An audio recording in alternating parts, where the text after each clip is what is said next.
Good evening and welcome to the Boiling Point podcast. And this is Mariana, your host. So today we are going to be speaking about Minnesota.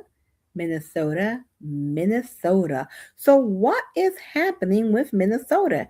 It seems as though Minnesota is stealing straight out of the pockets of the taxpayers.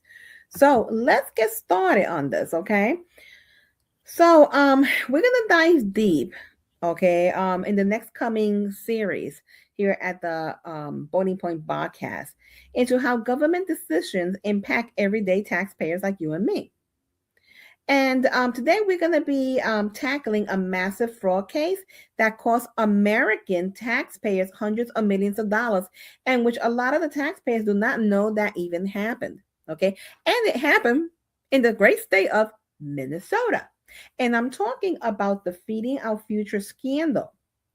This is not just a story of stolen money. It's a wake-up call about oversight failures, the erosion of public trust, and how distractions can pull focus from what really matters, what really is happening. Because we're having a lot of distraction lately. There's a lot of things happening in our country, but there's a lot of distraction to keep us entertained and to keep us ignorant, okay, and to turn our attention away from things that really require our attention. So, we're going to try to break down the facts, the implications, and why leaders like Governor Tim Walz need to be held accountable. So, let's take a quick look at this. Let's lay out the basics of the scandal. So, during the COVID-19 pandemic, the federal government ramped up funding for children nutrition programs to ensure kids in need of meals, okay, would receive them even if the schools were closed. And Pennsylvania did something very similar also. Some kids, receive meals even though the schools were closed. And that was basically more for parents who were needy, and were struggling. And that was a nice thing to do. However, in Minnesota, a nonprofit popped up called Feeding Our Future. And they were supposed to oversee the distribution of these funds through various sites, including daycares, after school programs, and community centers. But instead of feeding children, investigators say that the organization became the epicenter of one of the largest pandemic relief fraud schemes in the United States of America's history. Now, that's some stuff, isn't it? According to the federal prosecutors, Feeding Our Future and its affiliates defrauded over $250 million in taxpayer dollars. How? Well, they were submitting fake meal claims. We're talking about sites that claim to serve millions of meals that never happened. And some of these locations reported feeding thousands of kids in a day that couldn't possibly handle that volume of people. Fake invoices, kickbacks, and shell companies were all part of this mix. As of late 2025, 78 people have been charged, with more than 50 pleading guilty and others convicted at trial. Now, the founder of the scheme, her name was Amy Bach, BOCK, and she was found guilty on multiple counts, including bribery. Listen, this fraud, like any fraud, just doesn't happen overnight. It exploded under relaxed pandemic rules that waived some oversight requirements, but the Minnesota Department of Education flagged issues early on. They tried to cut off funding, but Feeding Our Children sued, claiming, get this, they were claiming discrimination, which delayed action. The result, well, the result is massive theft that went on for years. Now, let's talk about the real victim here. The real victim here, guys, is we, the taxpayers. That $250 million came from the federal funds, your money and mine, intended to help vulnerable kids during a crisis. And I don't know about any of you, I don't have an issue, with helping, vulnerable kids and vulnerable families. Definitely let's help them, but let's make sure that they receive the help, okay? But that's not what happened here at all. Instead, it lined the pockets, okay, of these thieves. Prosecutors said that the stolen cash, and they were able to prove that the stolen cash bought luxury cars, real estate, and even funded lavish lifestyles. Let that sink in for a minute. And get this, only about 60 million of that 250 million has been recovered so far. The rest is gone. This isn't chump change. It's $250 million that could have gone to actual child nutrition, education, infrastructure, health services, mental health services, so many things that our communities are in need of. So the seriousness of this cannot be overstated at all. It cannot be overstated. Fraud like this erodes faith in government programs. It makes people question every dollar spent on social services. And it disproportionately hurts communities that rely on these programs. So in Minnesota, we have a large Somali immigrant population. Many of the defendants of this particular fraud that we're talking about right now were from that community. And we're not talking about what happened recently. Okay, this is not even touching what happened recently with the daycares. So regardless the fallout that has fueled stereotypes and division, making it harder, okay, to support legitimate aid. This is a betrayal of public trust on a grander scale, and it demands accountability from everyone involved, including the state leaders who oversees these programs. So yeah, this is something, guys, that we cannot lose focus of, and we are losing focus of this. Now, this brings us to Governor Tim Walz, okay? Tampon Tim. Now, he's Minnesota's chief executive since 2019. Walz's administration was responsible for administrating these funds through the State Department of Education. While the feds ultimately prosecuted the case, the state had a frontline role in monitoring and approving sites. Okay, so they had their hands in this. Critics point out that red flags were raised as early as 2020, but the fraud ballooned anyway. Walz has acknowledged the scandal, calling it unacceptable, but question still remains about why it wasn't shut down sooner. And it's holding leaders accountable. In holding leaders accountable, we need to ask the tough questions. What oversight lapsed to allow this to fester? How can we prevent this from happening again? Taxpayer deserves answers and not excuses. And in listening to Walz speaking many times, okay, on TV, when he's giving these public addresses, he has a lot of excuses. But it's time that Tim Walz provide answers, not excuses. But accountability doesn't stop with the fraud. We also need to examine what's actually happening in Minnesota with the immigration enforcement and how it's intersecting with these issues.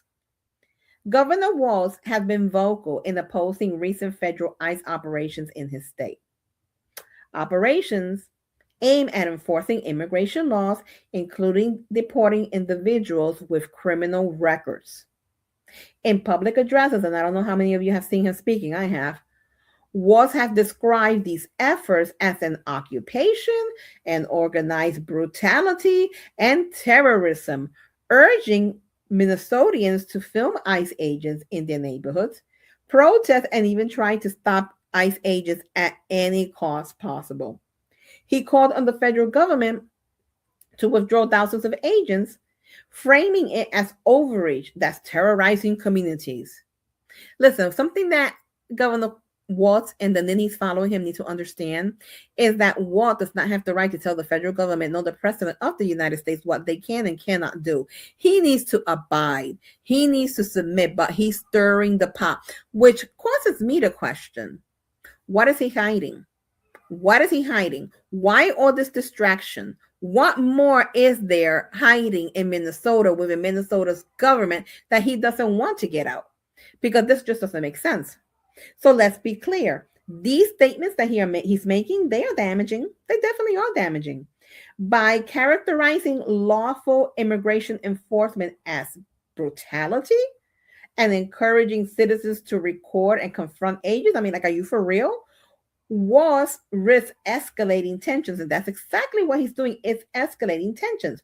We've seen tragic outcomes, including multiple shootings involving federal agents and civilians in Minnesota over the past month. Inciting resistance, even indirectly, against federal law enforcement undermines the rule of law and put lives at risk, agents, civilians, and immigrants alike. It's one thing to advocate for human policies. Okay, there's nothing wrong with that. But it's another to paint enforcers as villains in a way that could fuel division and danger. What Stand on Ice also raises broader concerns about state and federal cooperation. Minnesota has policies limiting local law enforcement involvement with ICE, which hinders the deportation of serious criminals. In a state dealing with its own fraud issues tied to some immigrant networks that we are seeing, this resistance sends a mixed message about accountability across the board. Here's the greater problem: all of this drama around ICE is actually pulling attention away from defeating out future fraud and the daycare fraud, the very issues that should unite Americans in demanding better stewardship of our tax dollars and holding our administration responsible. Okay, holding our leaders responsible.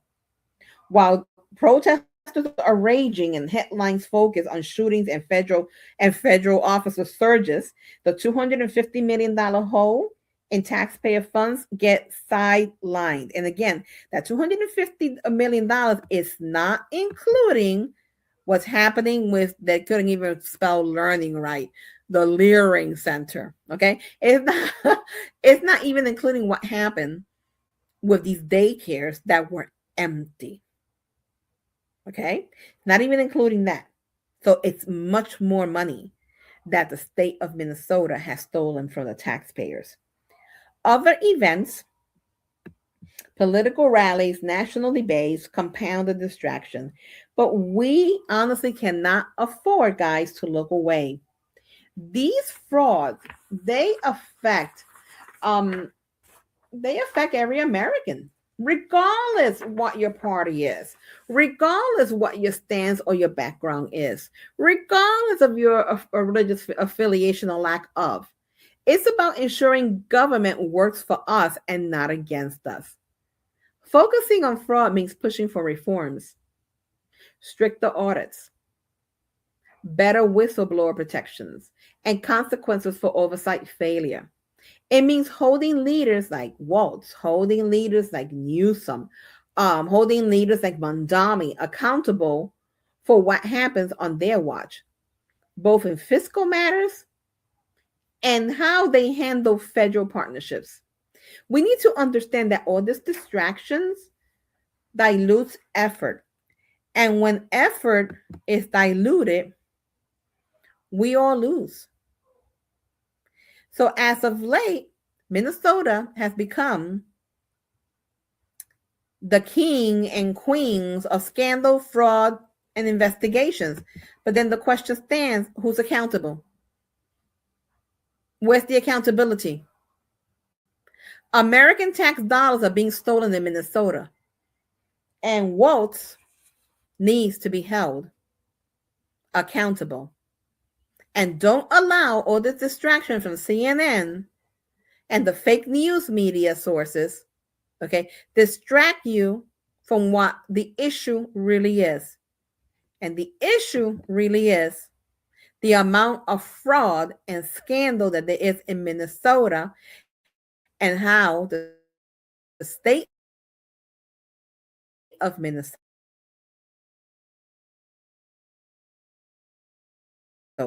not the people within itself, but the government is, okay, they are getting richer.